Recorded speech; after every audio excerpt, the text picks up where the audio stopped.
Aqui no Adrenaline a gente junta os nossos testes, benchmarks sintéticos, testes em games, com a nossa pesquisa sobre os produtos, as suas especificações, as suas capacidades, e essas duas coisas juntas, mais quanto ele custa, torna fácil para a gente decidir se uma compra vale a pena ou não, e indicar ou não para vocês. E no vídeo de hoje, meio que não sei o que fazer.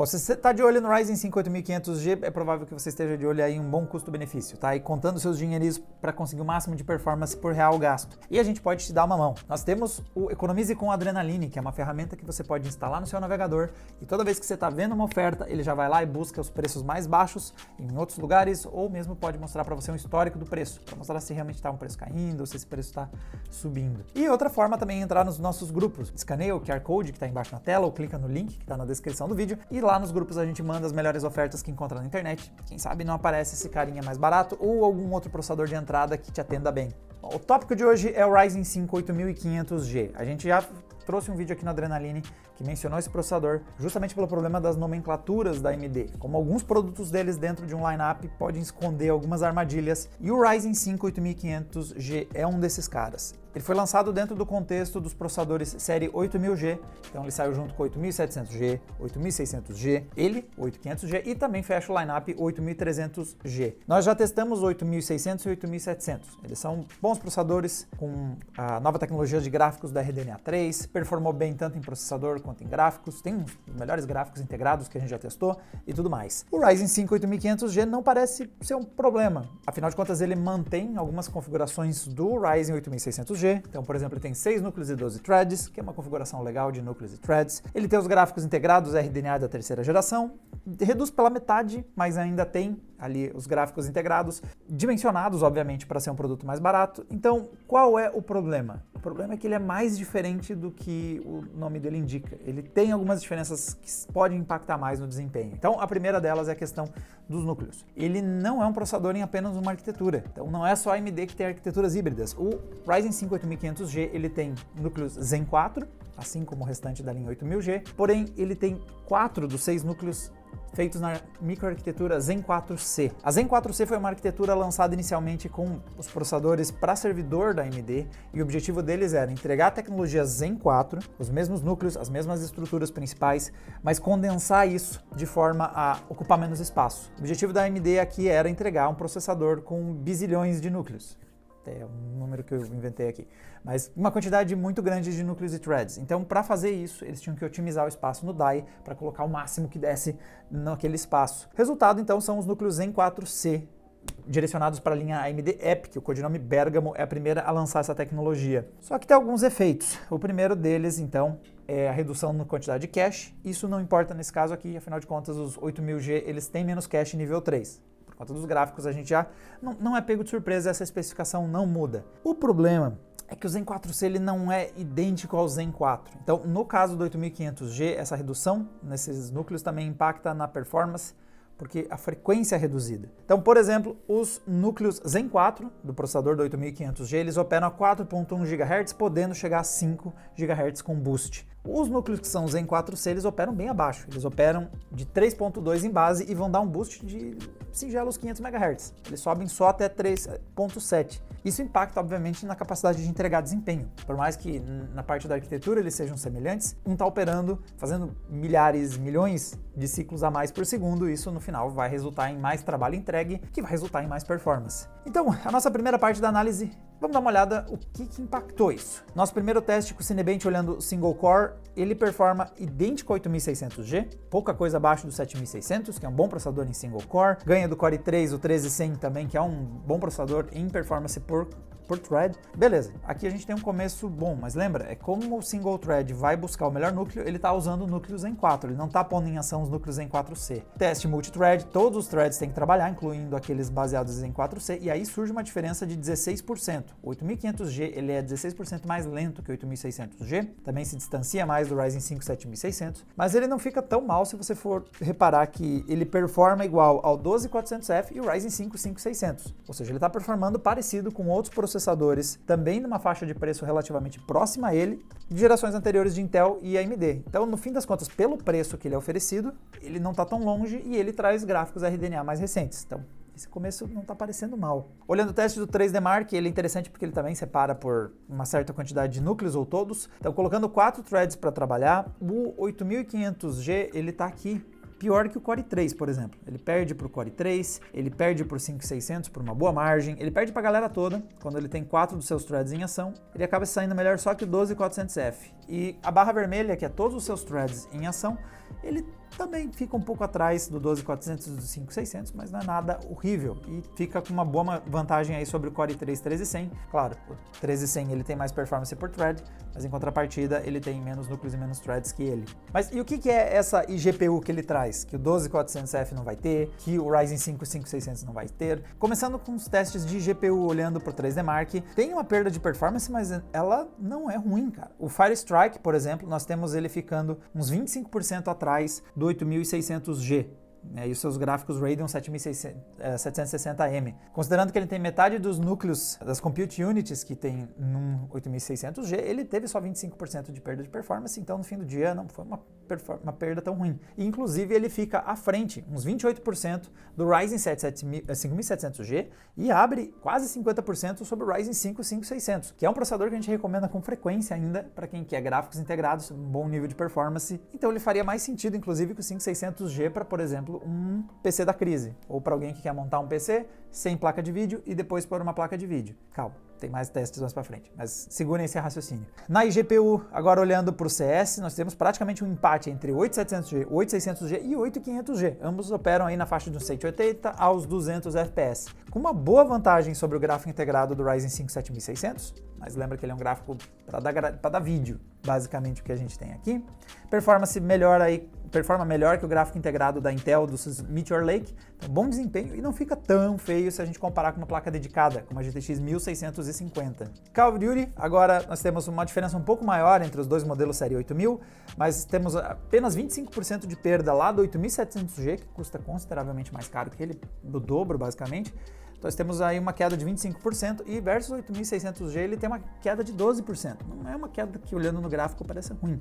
E a vantagem sobre o Ryzen 5 4600G, que é um dos testes que a gente tem, infelizmente esse processador não tá, a gente não tem os testes mais recentes ainda dele, mas vê que tem uma vantagem de 60%, ou seja, ele está mais interessante que comprar um processador série 4000 ou série 5000 com um final G.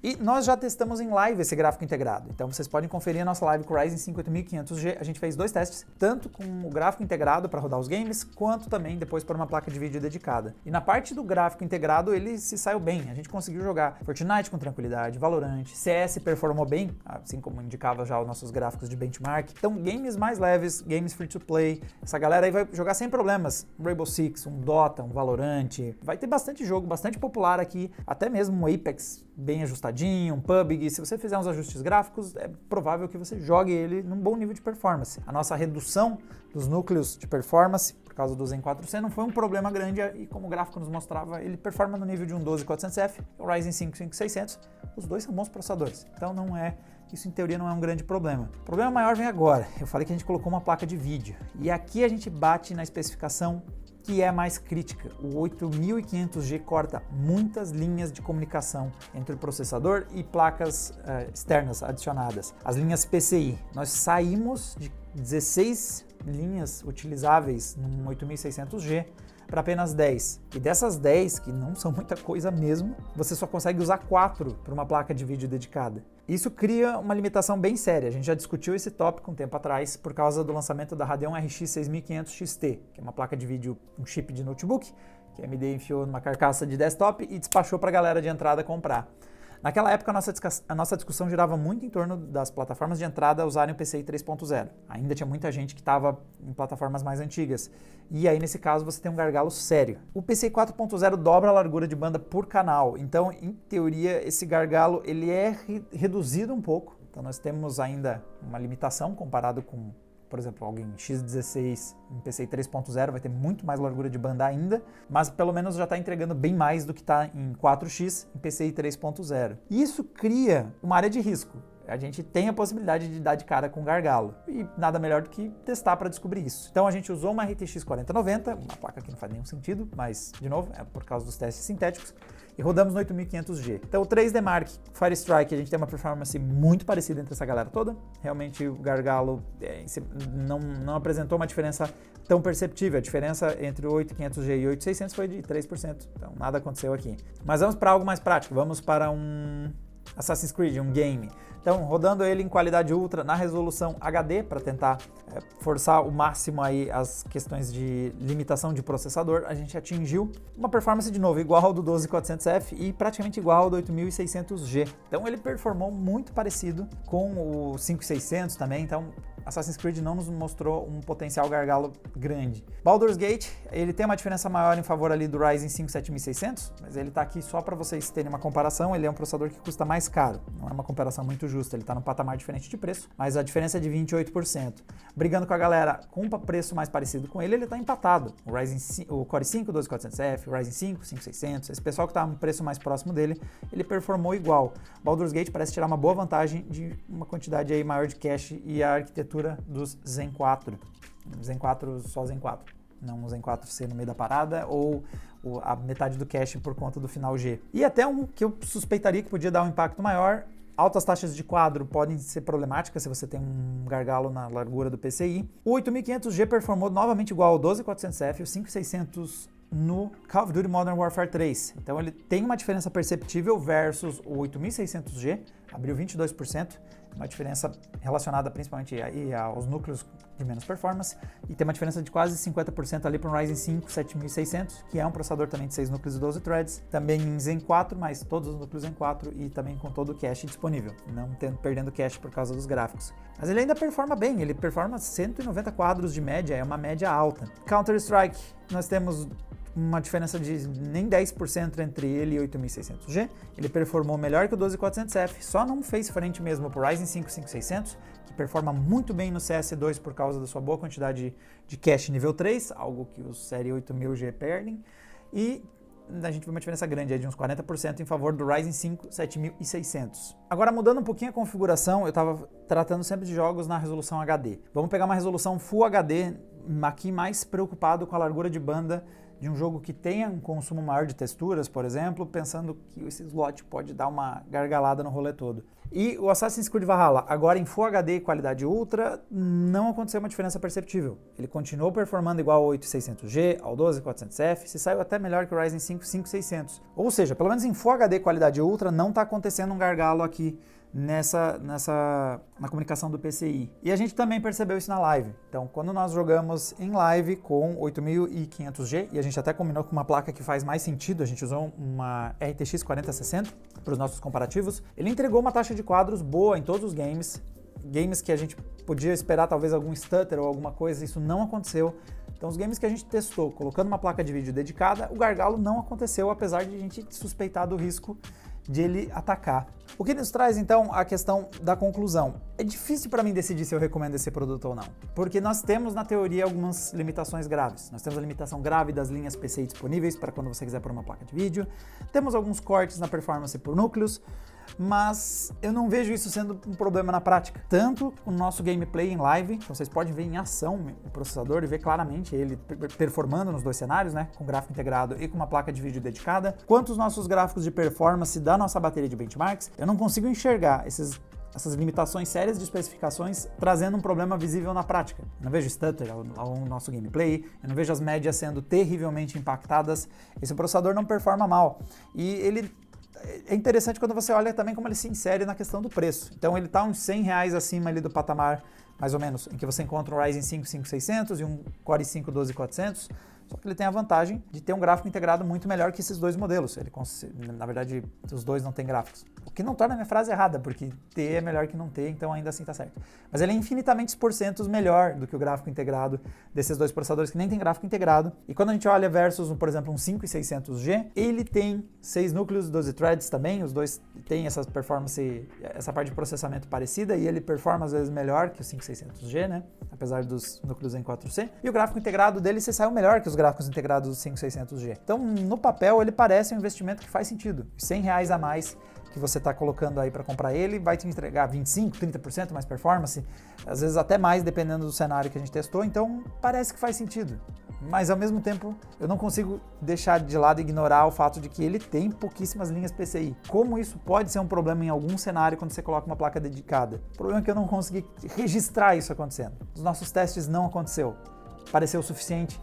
Imagino que com uma 4090 a gente não percebeu, em altas taxas de quadro isso não impactou. Eu imagino que o dono de uma RTX 4060 tenha menos chances de ter problema. Um cara que vai pôr uma RX 6600, essa galera tendem a ter ainda menos gargalos. Então, resumindo, eu prefiro ter a segurança de uma plataforma que não tenha limitações tão marcantes nas suas especificações. Que você tenha a segurança que tenha todas as linhas PCI para garantir uma experiência fluida, que você tenha, de preferência, todos os núcleos Zen 4 para ter o máximo da performance dessa geração, mas eu não consegui ver ser um problema grave na prática essas limitações. Usando, ele não mostrou esses problemas. Eu ainda recomendo você gastar um pouquinho mais e, por exemplo, se você quer o gráfico integrado, ir para o Ryzen 5 8600G, ficar cuidando do preço dele ali. Se você está focando num processador só para jogos, ainda acho mais seguro ir num Ryzen 5 5600 ou num Ryzen 5 7600, né, mas vai ter que gastar um pouquinho a mais. Esses caras, por conta de não ter esses riscos de descobrir lá na frente que os 4 linhas de comunicação ali da placa de vídeo vão ser um problema. E eu já descarto na hora, se a sua placa de vídeo for uma placa baseada em PCI 3.0, esquece. Esse risco é alto demais para você colocar com tão pouca largura de banda o seu gameplay, aí realmente é um momento que eu cravo para vocês que vocês não devem comprar esse processador. Agora, se esse carinha aqui aparecer meio baratinho, com um preço ainda mais competitivo, então ele está aí na faixa dos R$900, mas se ele começar a custar menos que isso ainda, fica difícil eu ignorar que na prática ele funcionou bem. Eu tenho um pouquinho de medo dos números que eu vi na teoria, mas usando eu não consegui ver a coisa desandar tanto assim. Galera, para mais dos nossos testes, vocês podem ver o post completo lá no site, então vai estar todos os benchmarks que a gente rodou disponível para vocês darem uma olhada, e também vocês podem ver a nossa live, nós jogamos ele por umas 2 horas de live, parte dela só no gráfico integrado, parte dela colocando uma placa de vídeo dedicada, para vocês verem como os ruins que eu tô com medo que fosse acontecer realmente não parecem estar acontecendo. E para mais conteúdos como esse, assina o canal para vocês saberem quando um vídeo novo estiver no ar. E até a próxima. Tchau, tchau!